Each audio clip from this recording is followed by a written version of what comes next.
Good evening. The whirlwind of Elul and Tishrei, Baruch Hashem, we were Zoichet to, we made a Shechiyanu, and we are now going into the regular days of the year, traveling in, like the Chabad says, V'Yaakov Nosa Sukosa, that we are going into the mundane, into the regular days of the thing. And as I told you, that we have tomorrow night Rosh Chodesh, Cheshvan, and there's nothing in the month, no fast day and no Yom Tov, reserved for Bais Shlishi's celebration, which will be eternal. It'll remain Bais Shlishi forever, together with the Geula Shlema that should come speedily in our days.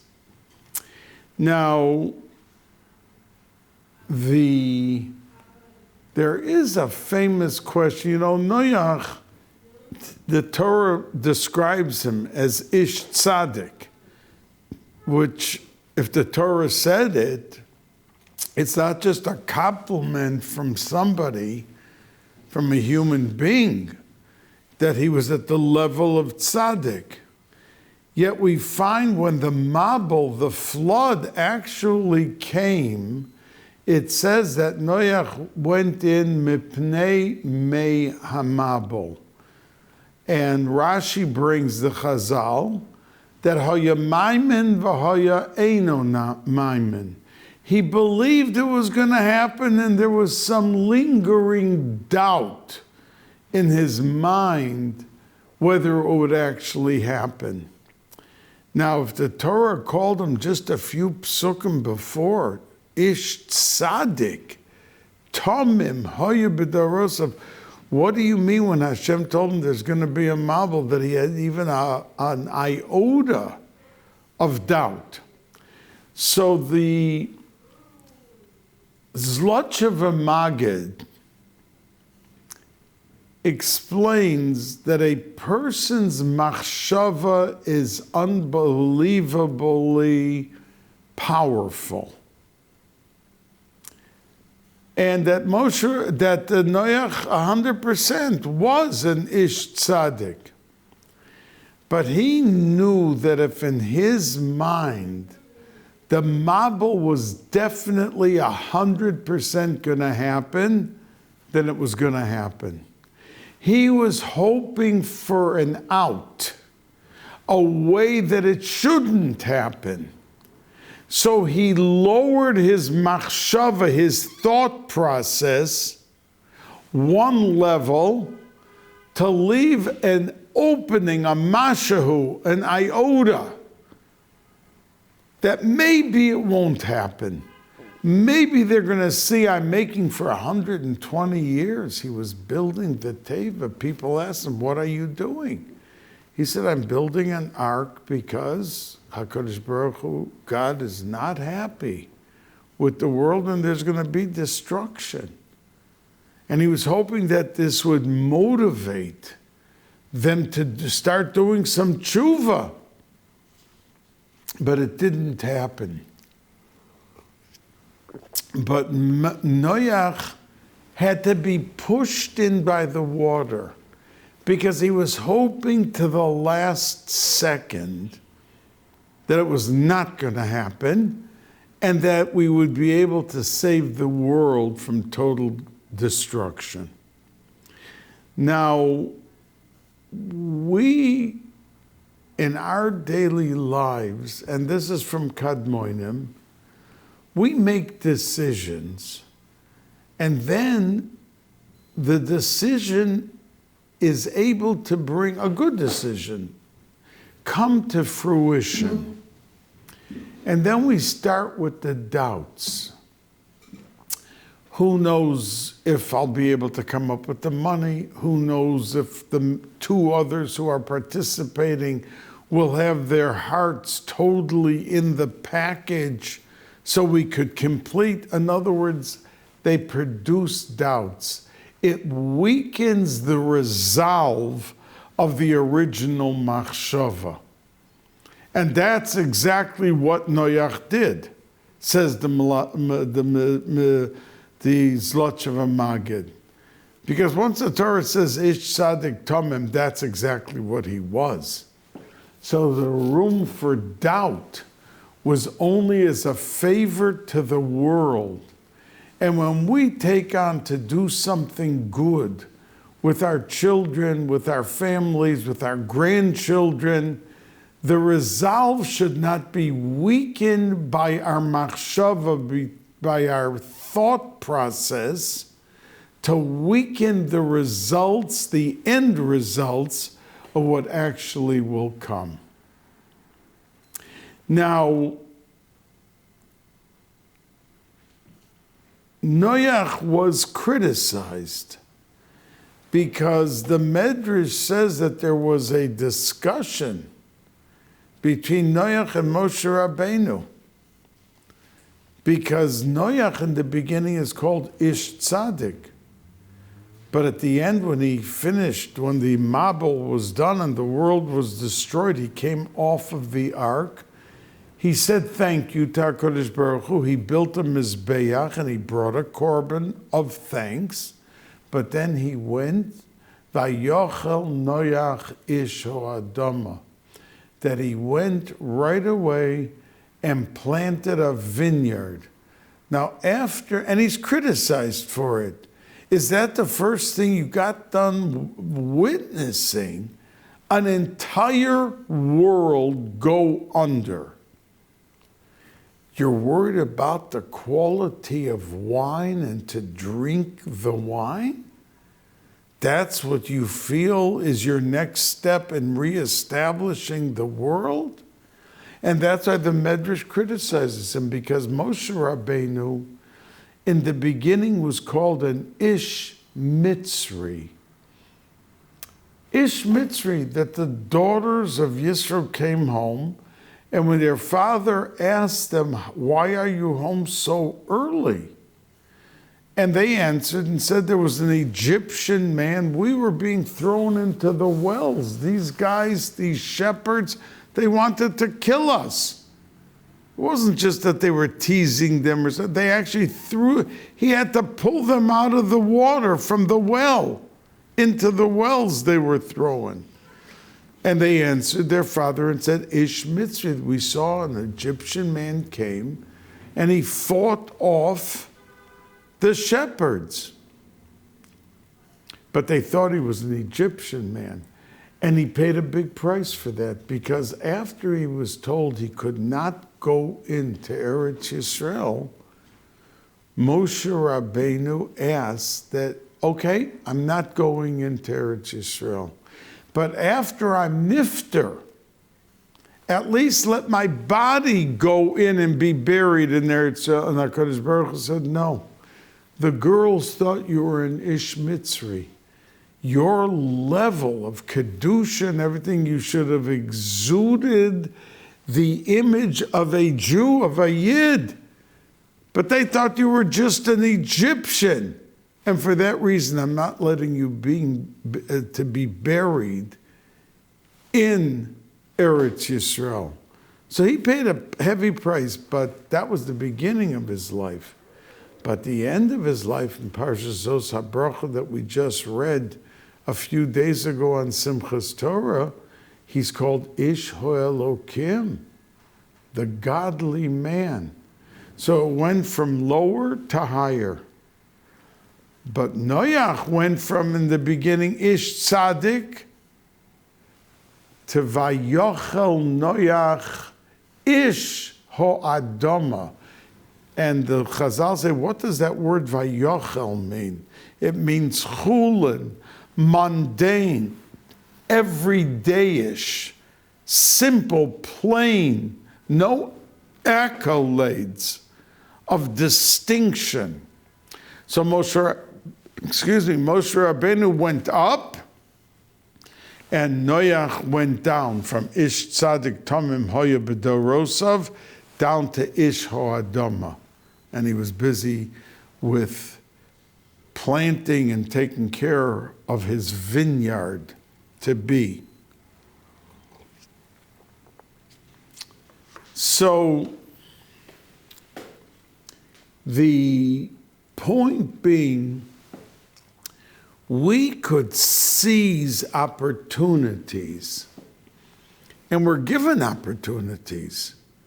There could have been a terrific happening through our efforts of whatever the panorama of the picturesque developments in our lifetime of what we accomplished, and we could seize them and go yet further. Or we can be patting ourselves on our back, oh, look what I did. I mean, how many others did it? And go downward.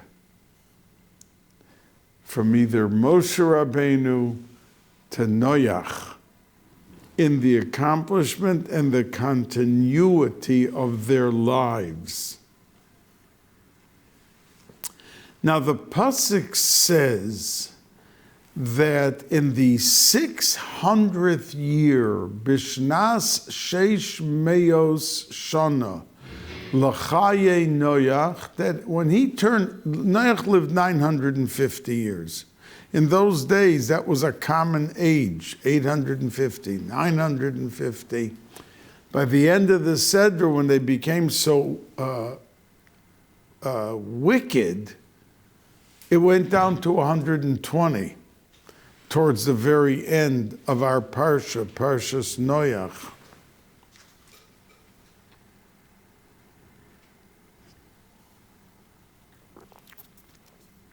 But he lived 950, and when he was 600, that's when the waters came gushing out, and the world was filled and drenched and dripping with water. Now we know that the Torah was supposed to have been given to the world through Noach. And that's the reason that we know that when the Torah finally was given with Moshe Rabbeinu, it was 40 days that he remained on the mountain. And that's the reason that for 40 days it rained by Noach, because Ein Mayim Ela Torah, that water represents Torah. And it came gushing down for 40 days, but it should have been Matan Torah. But the people simply blew the opportunity.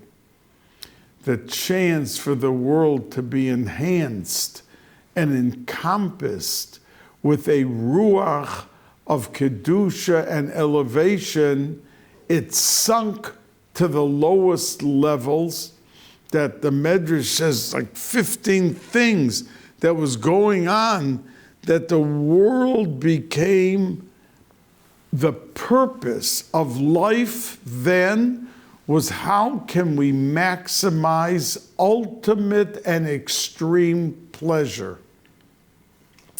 That they should be able to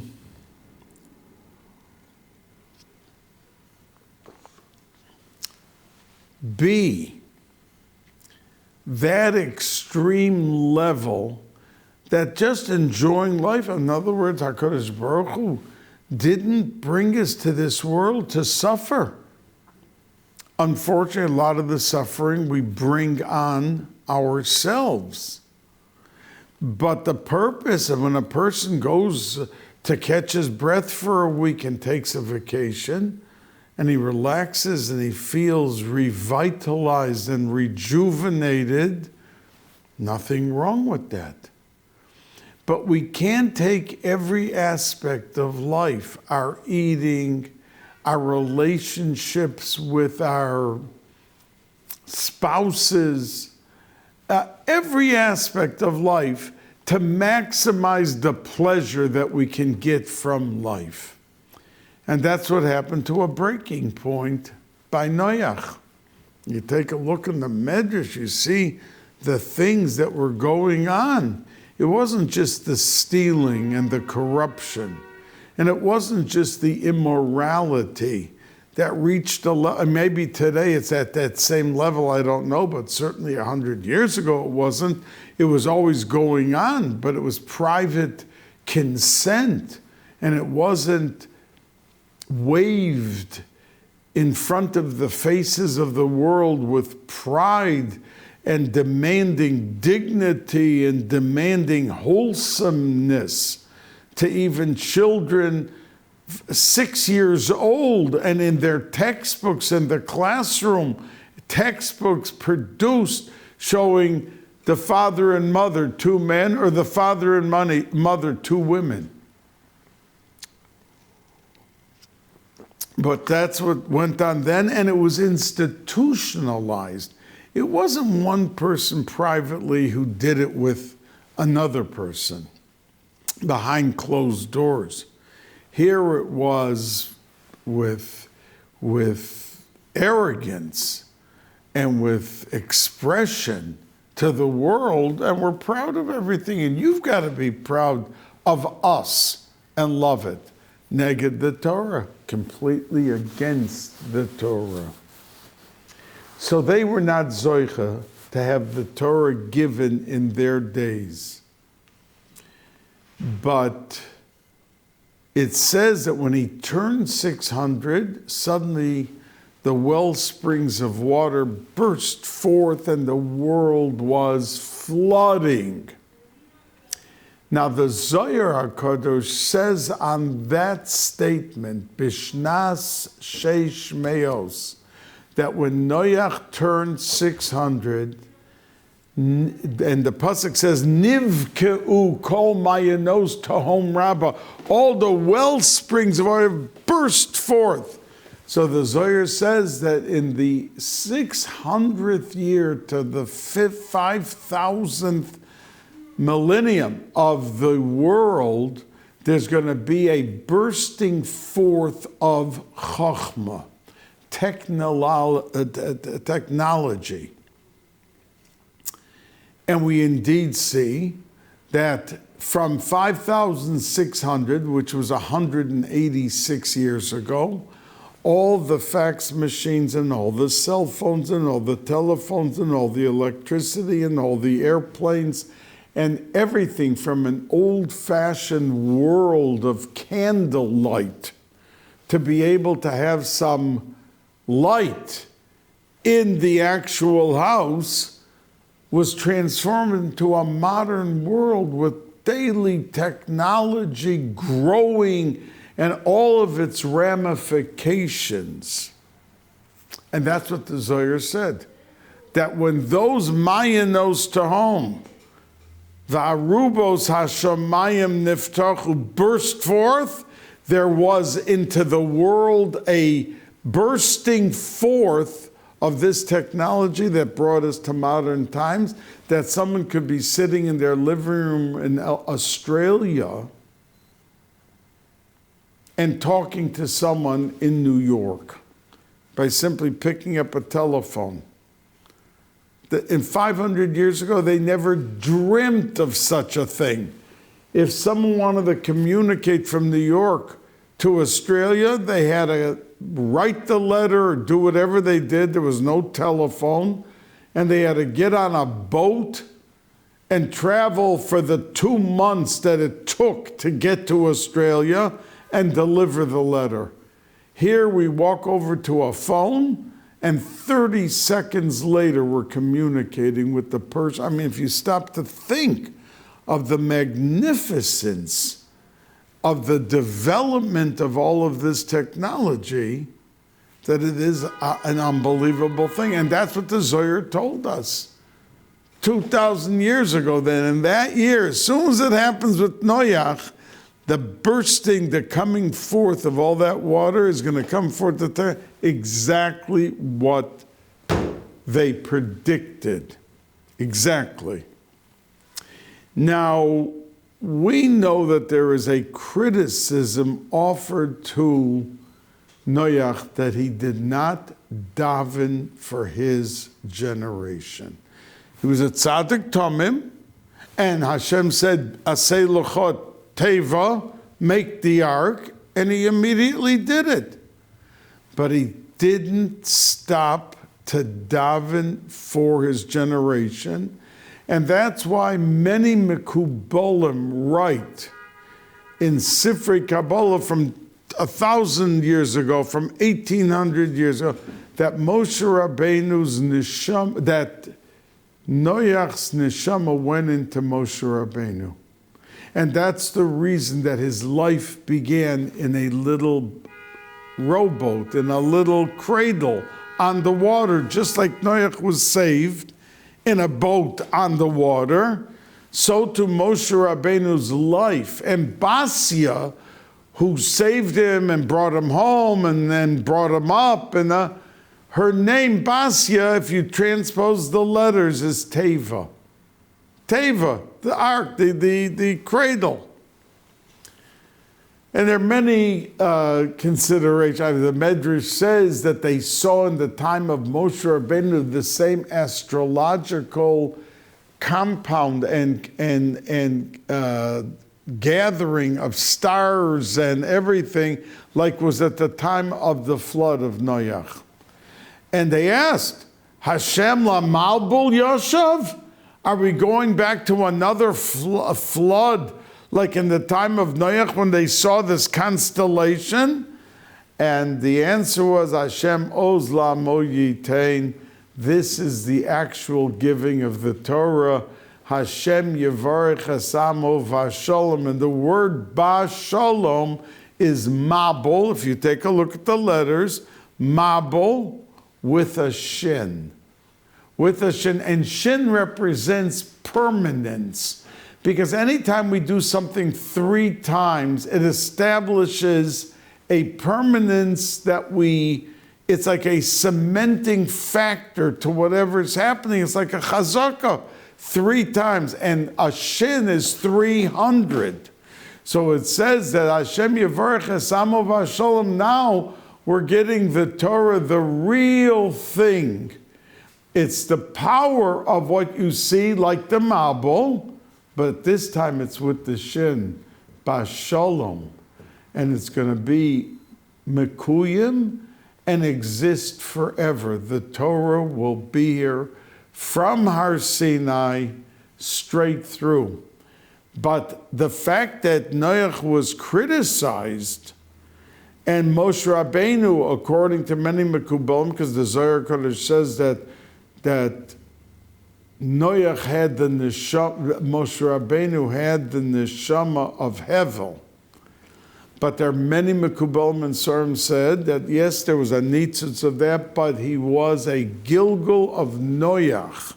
And he had to come back because he never davened for the generation. He had to come back and rectify that for the generation. And that's why every time Klal Yisrael did something in the Midbar, Moshe Rabbeinu put himself on the line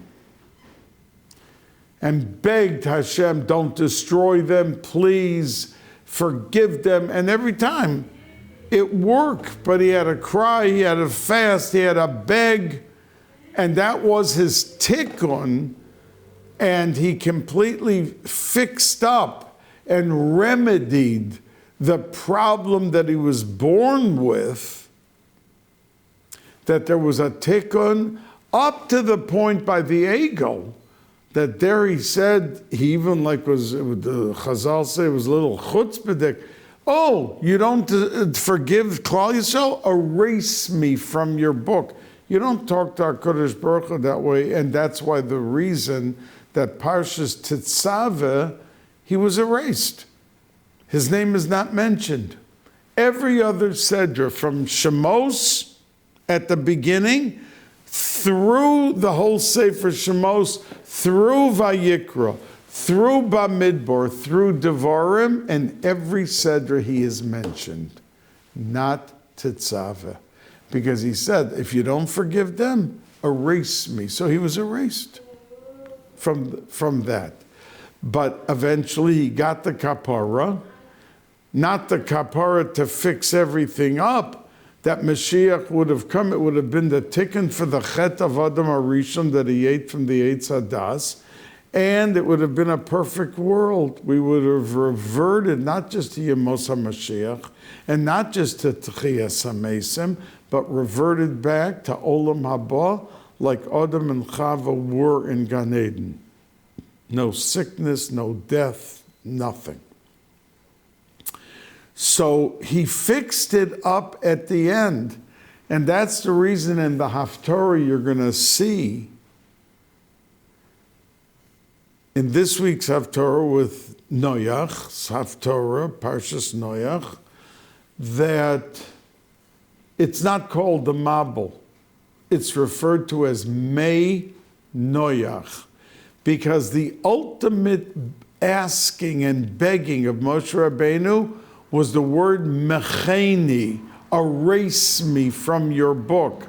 And the letters Mecheni, Mem, Ches, Nun, Yud are the same letters as Mei Noach.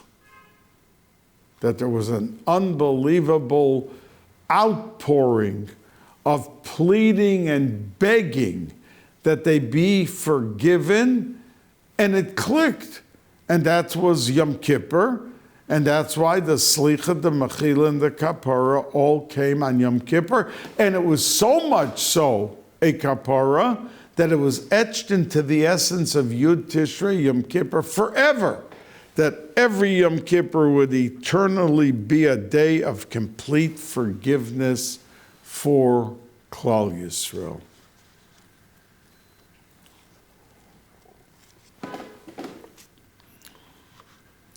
Now, we know that when the flood was over, and that the waters began to recede, Noach wanted to know if they could go out of the ark. So he sent out the raven, and the raven argued with him. The Medrash says, "Why are you sending me out? I may not find my way back. You're ending my life." And Noach said, "Listen, your meat, it's not kosher, an orev, a raven. And the meat is so rough and tough that even goyim don't eat it." So Noach said to him, "Listen, the world doesn't need you. No one could eat your meat, and who needs you?" And he was very much criticized. HaKadosh Baruch Hu said, "There's no creature on this world that doesn't have a purpose." And to show Noach that he was wrong, we know that Eliyahu HaNavi, Achav, was after him to kill him, and he ran and hid in a cave in Haifa, and he would have starved to death. But the ravens went into the butcher shop, to this storage place of all the meat of Achav, and the ravens brought the meat to Eliyahu with bread to be able to survive, and to teach Eliyahu HaNavi that there is nothing in the world that doesn't have its purpose and its mission in life to be able to present and contribute to the world and its functioning. Now, we know that Eliyahu HaNavi, the Zohar Kodesh said he went into Shemayim. Pinchas, he was Pinchas, the same neshama that he went into Shemayim, and the Zohar asked, how could he have gone in? No Gashmias goes in to Shemayim. So the Zohar says that the second he hit Shemayim, his physical body became completely ruchni. And that's how he was able to go in. And that in Parshas Lech Lecha, the Zohar Kodesh says that somebody who says Shemona Esrei, and anyone can hear them whispering the words or anything of that Shemona Esrei, the Shemona Esrei does not go into Shemayim. Because if a human being, can hear him saying the Shemona Esrei, then it transfers its entire ruchnius, which it's also going to the Olam Atzilus, Shemona Esrei. It stays down here. It's locked out of heaven. Because by even whispering, if someone can hear it, it does not go into Shemayim. The rest of davening, you can be like stolen, that they're screaming their heads off by davening, but not Shemona Esrei. Now, Eliyahu Hanavi, HaKadosh Baruch Hu said to him that you are going to go to every bris. We know that we have a special chair usually in most shuls, that when there's a bris, the sandik sits on this chair, which they call the kisei shel Eliyahu, because Eliyahu Hanavi comes to each and every bris to be there to bench the people. Now he protested to HaKadosh Baruch Hu and says, oh no, I don't want to come to a bris and see the faces of all the people with all of their sinning and all of their shortcomings.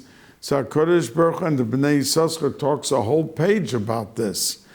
The Hashem promised him, you're going to go to the bris, and I am going to be moichel every person that's attending that bris, so that when you come to the bris, you're not going to have to see the faces of sinners. You're going to see the faces of people with kapara, slicha, and mechila for anything bad that they did. It's brought down. And the Bnei Yissaschar proves it from sources in what he's saying, plus the Arizal who says it. So this was all to teach Eliyahu and Noach that we don't discount and discard any creature of creation. Now, there was a very interesting thing. Rav Wolfson, Zecher Tzadik Livrocha, he once, when he was in Eretz Yisrael, was invited to speak to a Baal Tshuva yeshiva. I don't know if it was Or Sameach, to one of these big Baal Tshuva yeshivas. And the group came in, there were like 60 older, when I say older, like 20 to 30. And after Rav Wolfson spoke to them, there was one fellow who was around 26 who put up his hand and asked if he could ask a question. And Rav Wolfson, graciously, as he always was, said, of course, please ask. What would you like to have me try to clarify for you? He said, you know, when I was becoming a Baal Tshuva, I spent 4 years going through the Chumash and Shulchan Aruch and learning almost every single Rashi. And everything fit in to its place. I understood it. And eventually I became a Baal Tshuva with all the trimmings to it. And I am now married, and Baruch Hashem, have a beautiful family.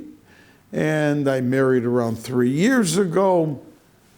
But one thing has been bothering me from day one.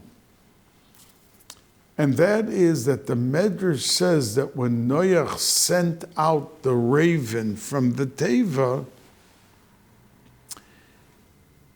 he was upset because he thought that the reason that Noach was sending him out is because probably he won't return. And now Noach could marry his wife, the female raven. And this man said to Rav Wolfson, I mean, excuse my expression, but that is the most ridiculous thing I ever heard. And in Yiddishkeit, it was the only thing that stood out as ridiculous to me. So Rav Wolfson answered him and said, you know, that the only one on the teva, they were commanded not to be intimate, no relationships, marriage relationships with their mate on the teva. The world was suffering, the world was in the midst of being destroyed, and they were not allowed to have relationship. And the only one on the whole teva that defied Noach was the raven. And indeed, when he was sent out, his wife was pregnant with a boy. The Medrash says this. Because everything had to come out and continue its existence. And the Medrash asks, if he sent out to him, how would the female continue existence? So that's what the conversation evolved around. But Rav Wolfson answered him and said, sometimes there's metaphor. And there's a message to people who live their lives thinking everyone is out to get them. They walk into a wedding and two of his best friends are across the room talking. And when he gets near them, they stop talking. Oh, they must have been talking about me, that's for sure. And I know it and I feel it. They had nothing to do with him in their discussion. And we have this little voice that haunts us throughout life, building up pyramids of caution and criticism of something that never existed. She thought, she meant, she said, never happened. That was what the Medrash was trying to tell as a lesson to people. Not that he thought that physically he wanted to marry her, but he was coming up and searching for an excuse why he shouldn't be sent, and it led to the ridiculous. And that's why the Medrash says that as a message to us, that don't delve into and dive into the sea of criticism and negativity, because half of your life or more is going to be spent in not sleeping at night. You couldn't fall asleep for 2 hours after she said to me such a thing. I was boiling. I couldn't fall asleep. I had to get out of bed after 2 hours and go take a hot drink. I couldn't sleep. And that we shouldn't waste our lives on the nonsense. Rise above and beyond all the negativity and become part and parcel of the driving force that lead us into the realm of positivity. And that's what the Mashgiach Rav Wolfson said to this young man. Now, I want to tell you that the reason that the name was given to Noach, because the word Noach means easy or rest. It's a good connotation. And the Medrash asks, why was he given, how? In other words, he invented the plow. Until that time, people had to go with their fingers to work the earth to get something to grow. I mean, it was a miserable, when it says v'kotz v'dadar tatzmiach loch, that this was an and he did the plow. He made life a lot easier than what it was for the whole generation. It became an easier life he brought to them. And so the Medrash asked, but how did they know when he was born that he was given the name easier at the beginning? He didn't invent the plow for hundreds of years later. And the answer is because every generation asked, when is life going to get easier for us? And the Medrash says that they were answered that when somebody in this world is going to be born circumcised, that as if he had a bris milah, that the mitzvah was done, and Noach was the first to be born noilad mohol, as if he had a regular ceremony with a moil and with everything. So they knew that he was going to bring rest and salvation to the world at some point. And that's why they named him Noach. Now, Reb Moshe Feinstein, Zecher Tzaddik Livracha, once said, why is it in Shemos that Moshe Rabbeinu's name is never mentioned? It doesn't say they called him right away Moshe. Basya Baspara pulled him out of the water. It means to draw out. And she called him Moshe. And he had other names, but it only talks about the nar, it talks about the tinnik, it talks about the baby, it talks about... and that's because we never know. The potential is there, but what's going to be with this person as he develops and grows up? Is he going to become a Noach for the world? Or is he going to be destructive? Is he going to be worth his existence? This is the question that is supposed to said by Moshe Feinstein.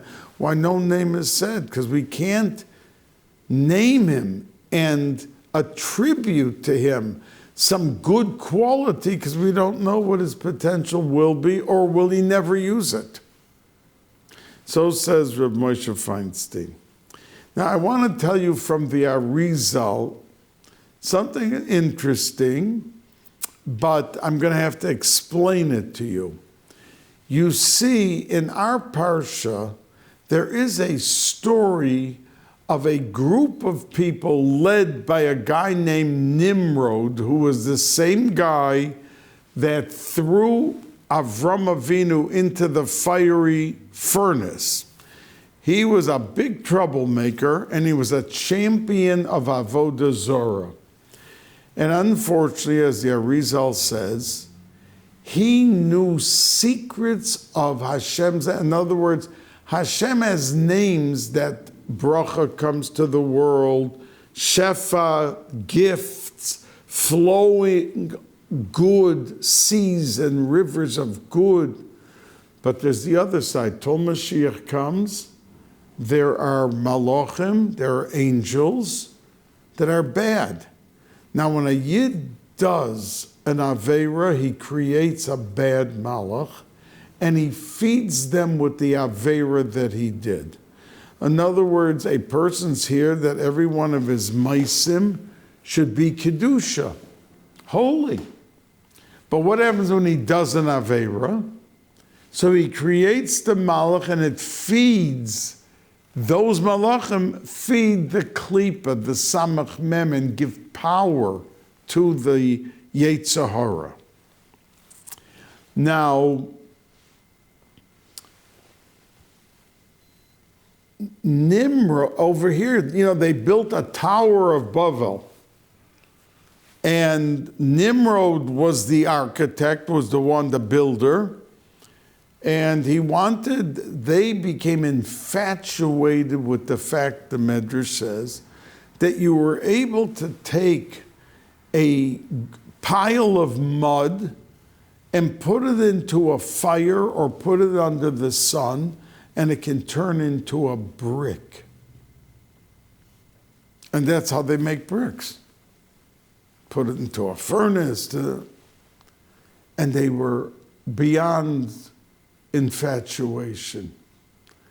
So this guy, Nimrod, said, you know what?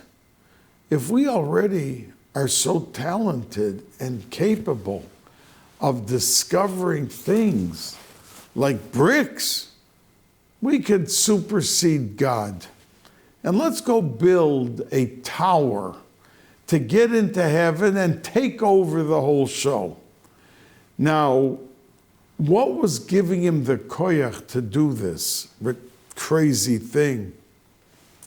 It was the fact that there are two layers of angels in heaven. The greater angels and then the weaker angels. The weaker angels are the one who send down to this world the good and the bad.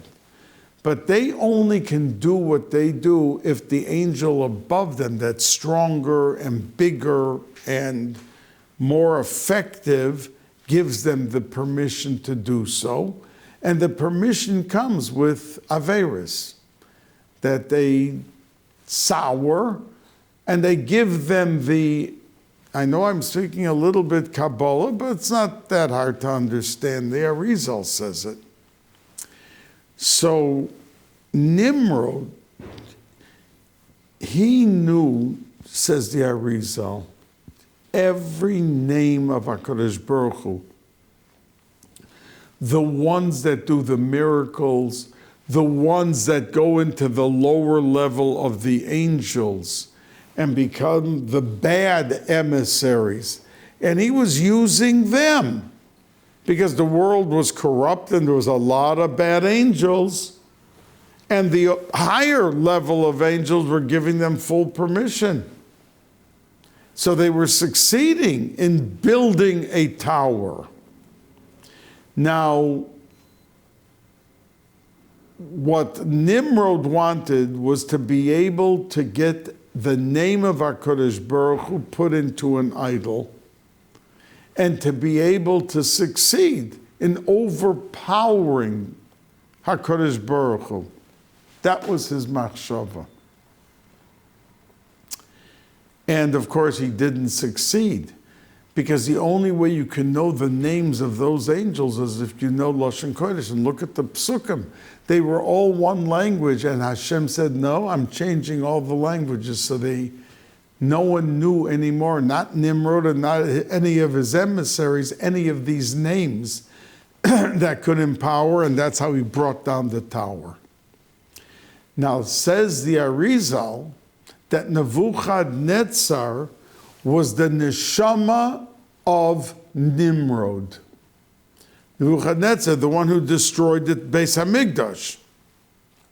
And he came from Bavel, and says the Arizal, interestingly, that the name Nebuchadnezzar is the same name as Nimrod, because Nimrod begins with a nun and ends with a daled. And Nebuchadnezzar, he says that Netzar is only a title. It means king, czar, whatever.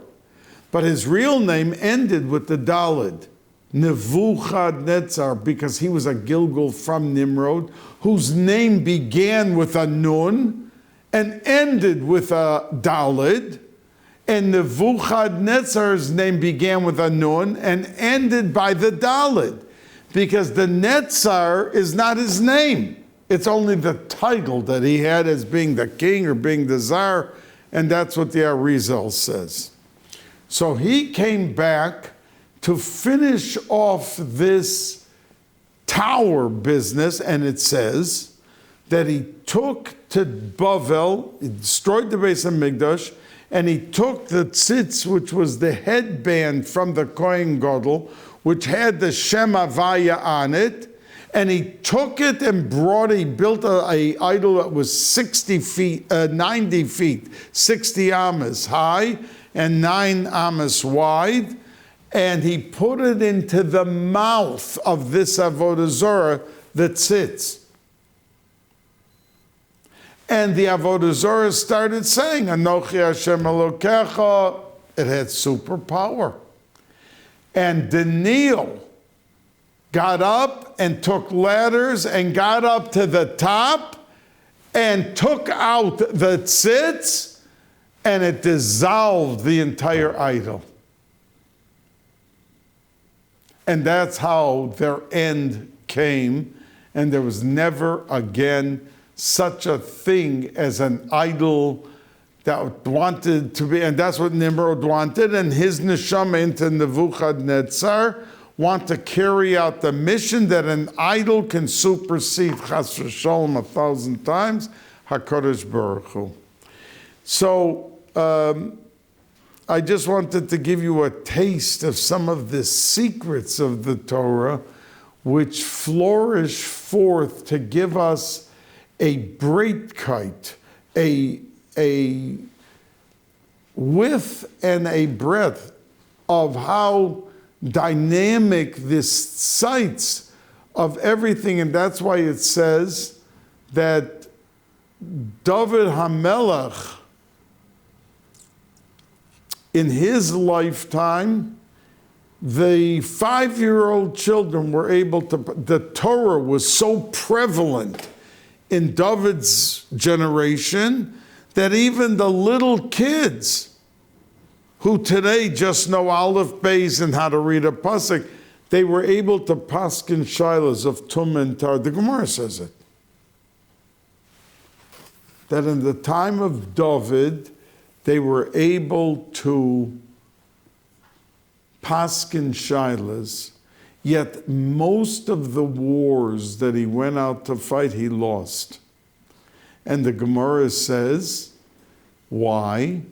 Because, but Achav, who was a oived avodah zarah, and wanted to bring in avodah zarah to every place, the wars he went out to fight, he won. So the Chazal ask, why should he win wars? And he was an oived avodah zarah. And David HaMelech, that had such kedusha in the world that even the babies were able to paskin atuma v'tara. These were the most difficult shilas.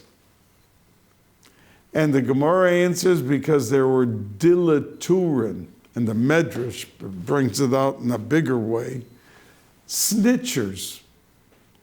That means with all the Torah being learned, there was no Avos Yisrael. That when someone didn't like something in David's time, he went to the government and got the guy in trouble, threw him into jail. But Achav, who was even an oived avodah zarah, that when he went out to war, he won because there was tremendous Avos Yisrael and respect one for another, and no Yid wanted to hurt another Yid. And in that schus, he won the wars that he went out to wage while serving the avodah zarah. How important that we embrace and enhance and uplift the levels of Avos Yisrael for our fellow Jew, our fellow Yid, and to do anything and everything to make their lives easier, to do a chesed, to lend money, to feed them, to do what we do. And Baruch Hashem, nothing in our generation has to be embarrassed, because as it says, Ve'yeh bracha, that the chasima of chesed of Avram Avinu will be the chasima to the doros, that Mashiach, when he will come, it won't be the level of Torah of Yaakov Avinu, that generations before were more intense into learning of Torah, even though that Baruch Hashem today, it's in quantity gewaltig, or the avodah of Yitzchak Avinu. But the chesed of Avram will flourish more and more, and with that pride of the chesed and what we do to other Yidden, we will bask in the glory of the sounding shofar of Bias Mashiach. Bracha v'hatzlocha.